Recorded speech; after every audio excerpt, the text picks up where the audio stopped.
Xylem. क्या बताया आपने? Xylem. That is are transported by xylem. Xylem में भी कौन ट्रांसपोर्ट करेगा मेनली? वो करेगा vessels and tracheids. Vessels and tracheids की शक्लें शायद याद हो आपको, याद है या नहीं है? हाँ जी, ये शक्ल किसकी है? और ये वाली शक्ल किसकी है?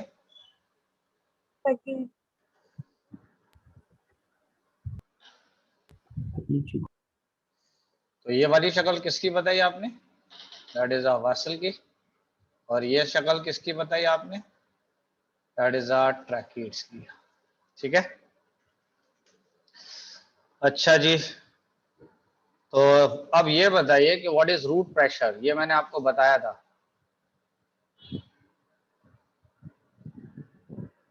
जी बताइए, रूट प्रेशर क्या होता है?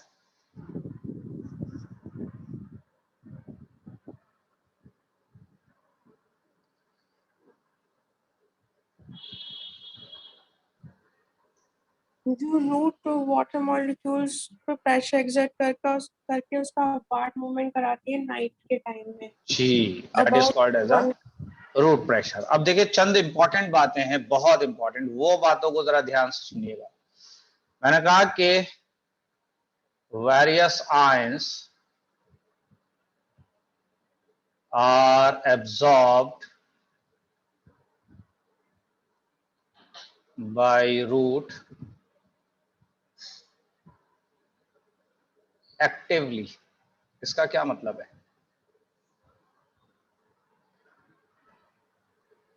आयंस का एब्जॉर्प्शन एनर्जी को यूज करके होता है। जी, और water is absorbed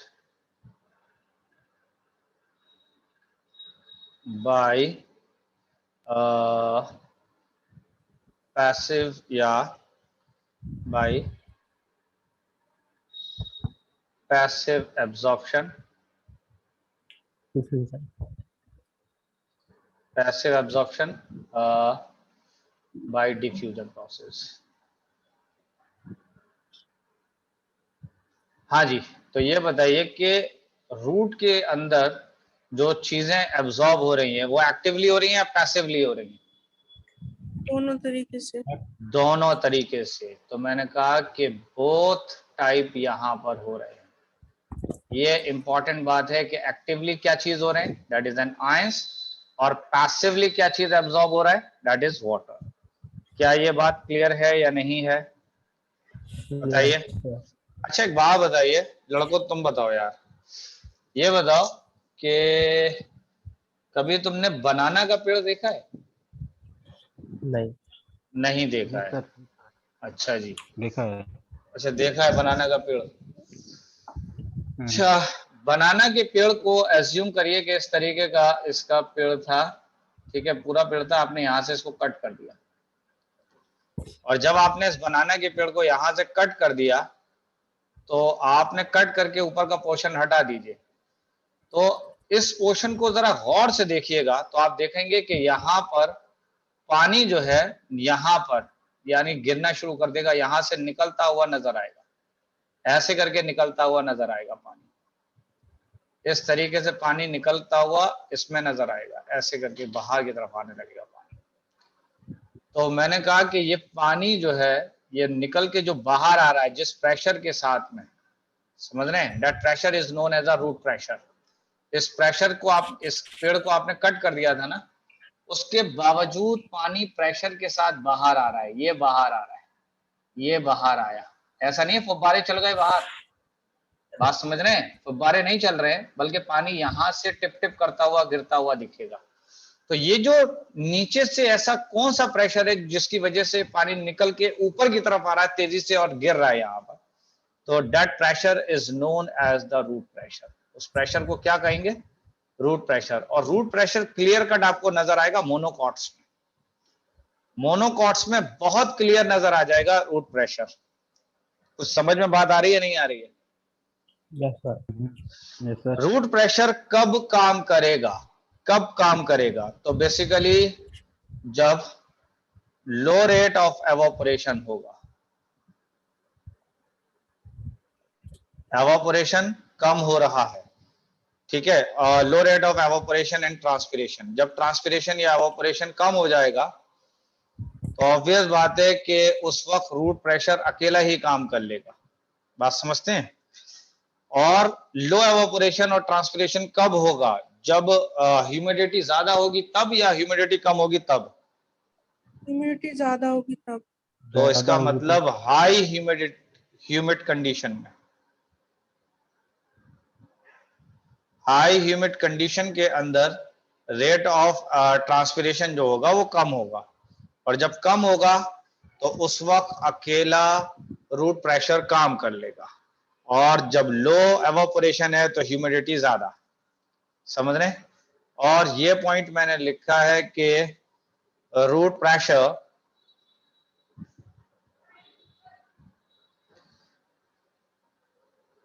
present in night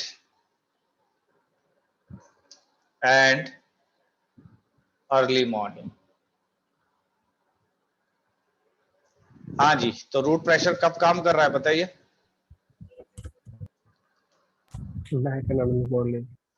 ji, night में और अर्ली मॉर्निंग के अंदर, ठीक है। नेक्स्ट आइए, that is the application of root pressure.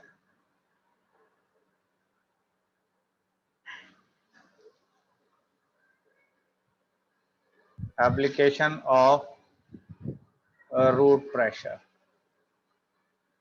Uses क्या है? तो ट्रांसपोर्ट वाटर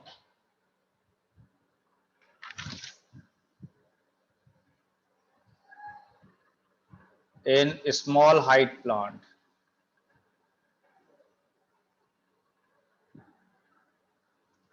स्मॉल हाइट के प्लांट में अकेला रूट प्रेशर ही काम कर रहा है, ठीक है। ये तकरीबन 1 मीटर की हाइट का जो पेड़ होगा उसमें अकेला काम कर जाएगा, ठीक है। उसके बाद अगर देखा जाए तो कभी गटेशन का नाम सुना है? यस सर, सुना है। Loss of guttation water. क्या होता था?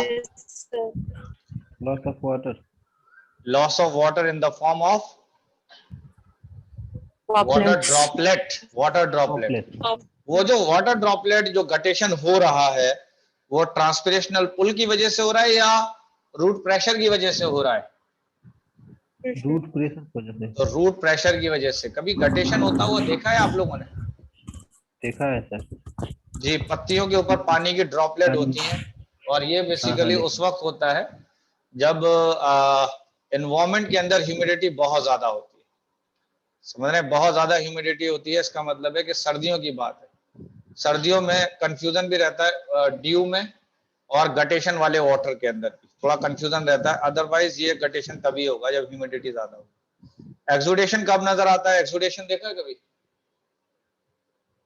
हाँ जी, एक्सुडेशन किसको कहते हैं? सर इंजर्ड पार्ट में से लिक्विड निकले। इंजर्ड पार्ट से कोई लिक्विड बाहर आ जाए या फ्लूइड बाहर आ जाए,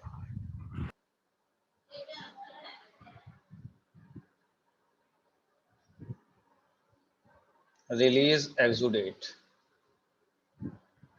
एक्सुडेट का मतलब है सॉल्यूशन टाइप है ये, और इसके अंदर प्लांट वेस्ट होता है। इस एक्सुडेशन के अंदर क्या मौजूद होगा? That is a plant waste. यहां तक कंप्लीट हो गई बातें? नहीं हुई? कंप्लीट हो गई। अच्छा, ये बताइए कि तकरीबन स्मॉल हाइट तक पानी को कौन पहुंचा पा रहा था? अकेला रूट प्रेशर?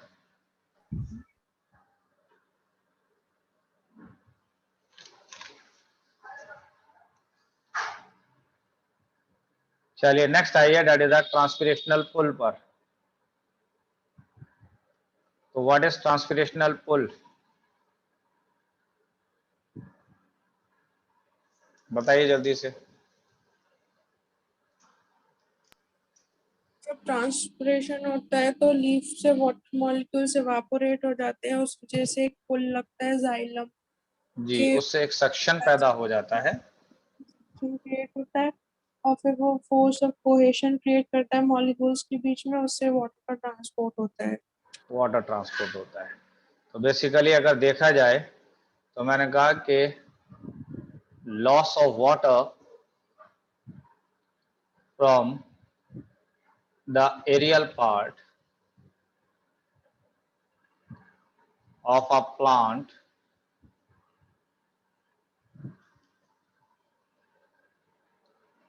Cause species. ये क्या कॉज करेगा? कॉज स्पेसिस, ठीक है, which is used to fill by the water। Clear है? ये बताइए कि जिस वक्त पानी एवापोरेट हो जाता है उस वक्त नेगेटिव हाइड्रोस्टैटिक प्रेशर होगा या पॉजिटिव हाइड्रोस्टैटिक प्रेशर होगा? नेगेटिव। हाँ जी, तो that is a loss of water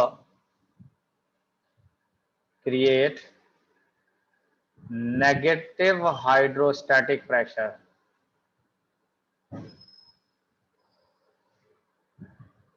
negative hydrostatic pressure, इसका मतलब लॉस ऑफ वाटर जो है वो क्या क्रिएट कर रहा है, कैसा प्रेशर क्रिएट कर रहा है?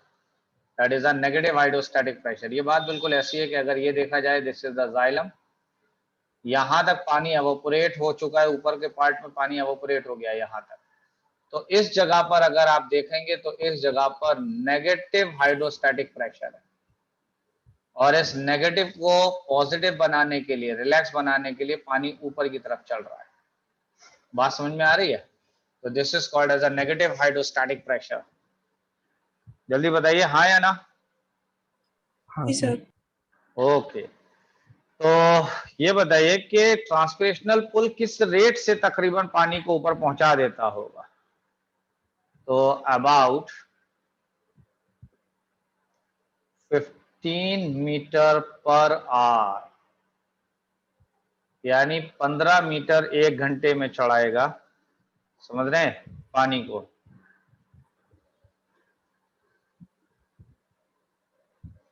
is transported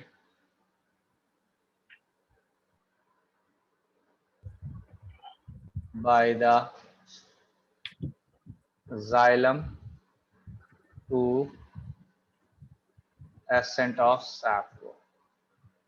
इसको ट्रांसपोर्ट कर देगा, that is ascent of sap को ट्रांसपोर्ट कर देगा 15 मीटर पर आवर। यहां तक क्लियर है बात? नहीं है? क्लियर है। ओके, तो अब ये सवाल है कि आखिर ट्रांसपिरेशनल, पहली चीज ये बताइए कि जो वाटर ट्रांसपोर्ट है इसको किसने अच्छे से समझाया था? तो इसको समझाया था, that is an explain by, कौन सी थ्योरी है जिसने वाटर ट्रांसपोर्ट को समझाया था? Transpirational pull. That is a cohesion tension transpirational pull.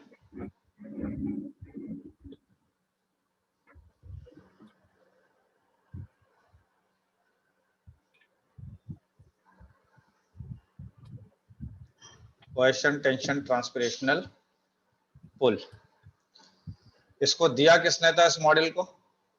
Dixon and Joly. That is a Joly and Dixon.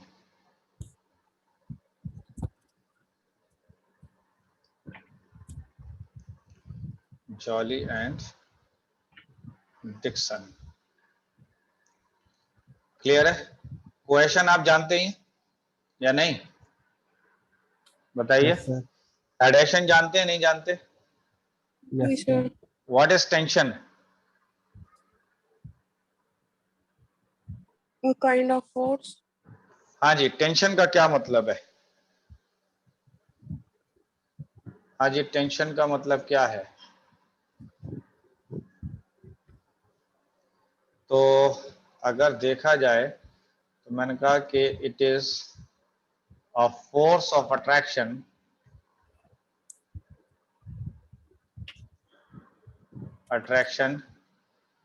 between water molecules in liquid phase than gaseous form. Gaseous form के comparative में अगर force of attraction देखें water molecules के बीच में, तो liquid के case में ज्यादा फोर्स ऑफ अट्रैक्शन होगा as comparative to gaseous form में। तो इस फोर्स ऑफ अट्रैक्शन को जो कि लिक्विड की फेज में ज्यादा है, that is known as a tension, जबकि गैसेस की फॉर्म में अगर देखा जाए तो टेंशन कम है। बात यहां तक समझ में आ रही है, नहीं आ रही है?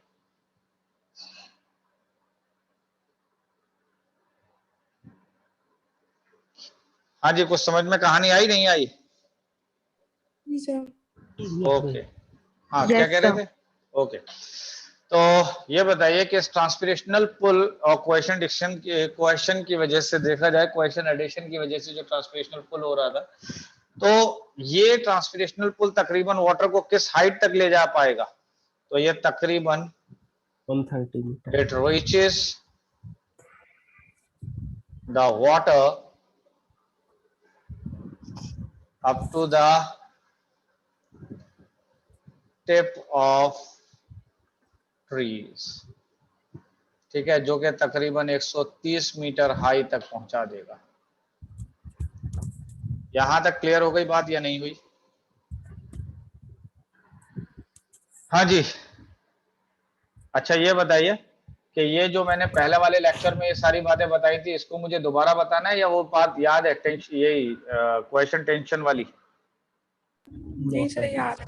अच्छा याद है। चलिए तो नेक्स्ट आइए फिर ट्रांसपिरेशन पर।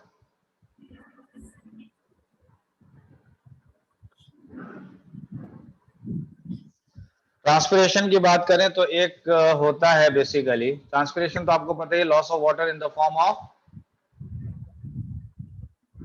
हाँ जी, वाटर वेपर की फॉर्म में। ये कंफर्म है ना? ट्रांसपिरेशन सबको पता है, ठीक है। तो टाइप्स ऑफ ट्रांसपिरेशन पर आते हैं, दैट इज द टाइप्स पर। तो एक है बेसिकली स्टोमेटल ट्रांसपिरेशन। कौन सा ट्रांसपिरेशन है?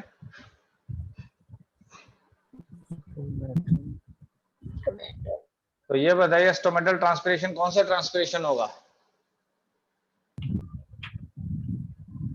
That is takes place by, किससे होगा? स्टोमेटा से। और ये तकरीबन अगर देखा जाए तो 50 से 90% ट्रांसपिरेशन स्टोमेटा से होता है। नेक्स्ट आइए तो that is a cuticular transpiration.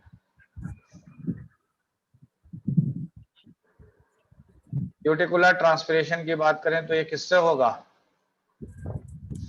Cuticle, bye cuticle से। तकरीबन कितना होगा? अराउंड 9 से 9.9%। 9 से 10% के अराउंड होगा। थर्ड पे आ जाइए तो नेक्स्ट आइए that is a lenticular transpiration.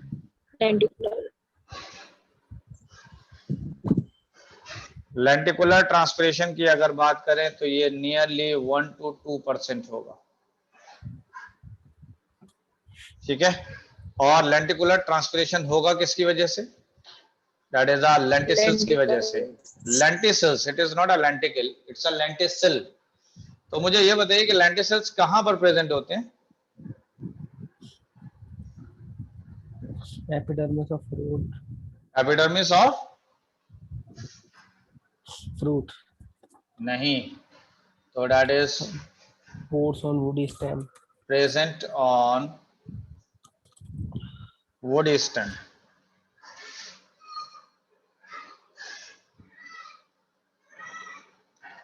आप कभी किसी स्टेम या ब्रांचेस के पार्ट को देखिएगा, बेटर है आप स्टेम के ब्रांचेस को देख लीजिए।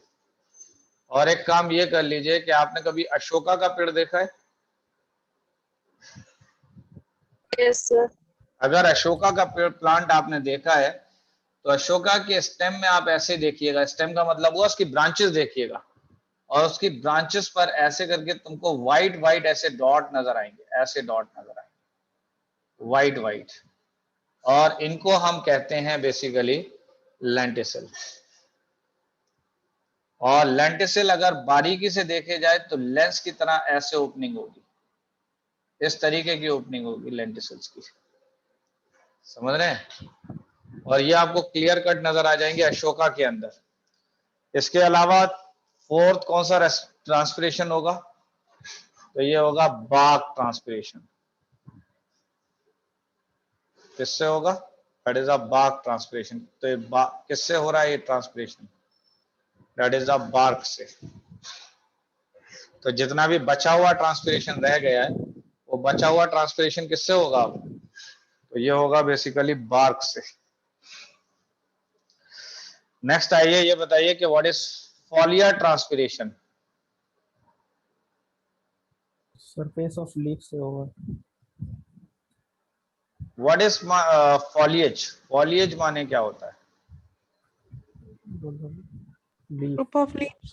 That is a entire leaf on the plants.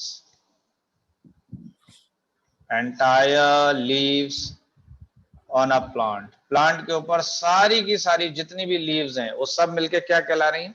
Foliage. तो मैंने कहा कि when stomatal transpiration, stomatal and cuticular transpiration, stomatal and cuticular transpiration takes place simultaneously.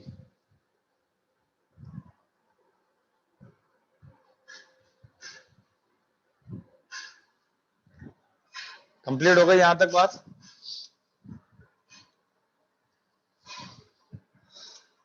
हाँ जी। नेक्स्ट आइए, that is an structure of stomatal apparatus.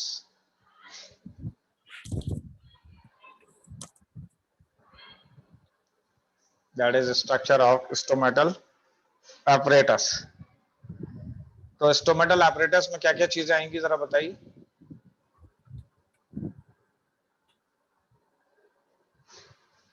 That is stomatal pore,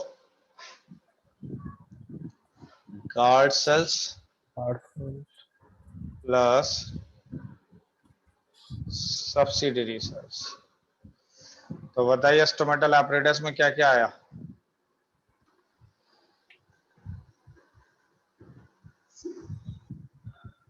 हाँ जी, stomatal apparatus में क्या क्या चीजें आई हैं बताइए?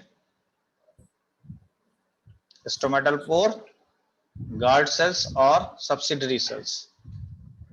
अगर दिखाया जाए तो मैंने कहा कि इस तरीके से अगर आप देखें तो ये जो किडनी की तरह सेल्स नजर आ रहे हैं इनको आप क्या कहेंगे? Guard cells. That is our guard sales.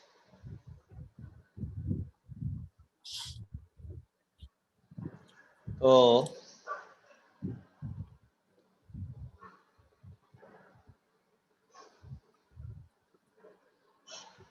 पहली चीज ये बताइए कि ये वाले कौन से सेल्स हैं? ये वाले that is our guard cells. कैसे हैं, किस शेप में है ये? किडनी या बीन शेप में। इनके अंदर गार्ड सेल्स के अंदर अगर देखा जाए तो ये है स्टोमेटा। क्या है ये? स्टोमेटा। और इसके अंदर ये जो पोर नजर आ रहा है that is known as a stomatal pore. और उसके बाद अगर देखा जाए तो ये सेल कहला रहे हैं that is a subsidiary cell. कौन से सेल्स कहला रहे हैं ये? That is a subsidiary cells. Clear है यहां तक बात? नहीं है? Yes, sir. ओके। अब इस स्टोमेटल ओपनिंग के लिए कौन सी थ्योरी सबसे ज्यादा एक्सेप्टेबल है? तो मोस्ट एक्सेप्टेबल थ्योरी बताइए कौन सी है? KIL pump theory. तो that is a potassium malate pump theory.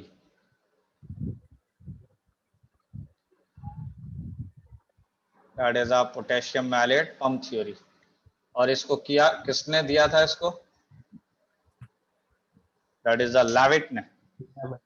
तो पोटेशियम पंप थ्योरी को किसने दिया था? लाविट ने दिया था। यहां तक क्लियर है ये बात? नहीं है? बताइए। Yes sir. चलिए Yes, sir, clear. चैप्टर को फिर आज यहीं तक ही रखेंगे, इस थ्योरी को मैं अगली बार में कराऊंगा।